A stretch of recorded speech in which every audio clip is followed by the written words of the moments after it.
গাড়িটার 3 দিনের বয়স গাড়িটা, জাস্ট একটা নতুন গাড়ির উপর কোটিংটা কমপ্লিট হয়েছে।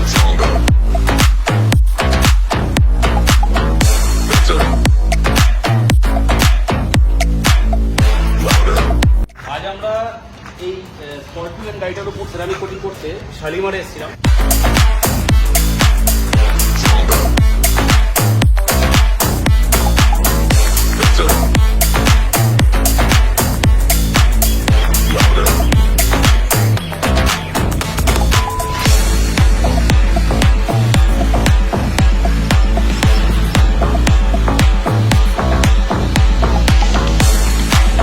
তো একটা কোটিং এর আগে গাড়ির যে পেইন্টের যে গ্লস আর কোটিং করার পর পেইন্টের যে গ্লস, তিনি হচ্ছেন আমাদের স্যার।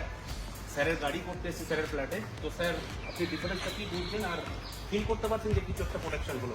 হ্যাঁ, ডিফারেন্স তো আছেই। মানে আগের থেকে এখন অনেকটা বেশি চকচক করতে পারি না, ধুলোগুলো উপরে ধরছে না, ওগুলো পড়ে যাচ্ছে। তো আমার সাথে দাদার আগেও করা হয়েছিল, আমার আগে যখন উনি করতে এসেছিলেন এখানে বছরখানেক আগে, তখন করানো হয়ে ওঠেনি, এখন ওই জন্য করালাম। খুব ভালো লেগেছে আমার, এবং কাজ খুব ভালো হয়েছে। আপনি হ্যাপি তো পুরো? হ্যাঁ, আমরা এই ফ্ল্যাটে আরো 2 বছর আগে এসেছিলাম। তো স্যারের আরেকটা গাড়ি আছে সেলটস, তখন স্যারের জন্য কথা বলেছিল গাড়িটার জন্য। তো ওই আগের ইয়ারে তো হয়নি, তো এই ইয়ারে স্যার নতুন গাড়িটা কিনে উনি আমাদের কল করেছেন। তো স্যার, ওকে, থ্যাংক ইউ।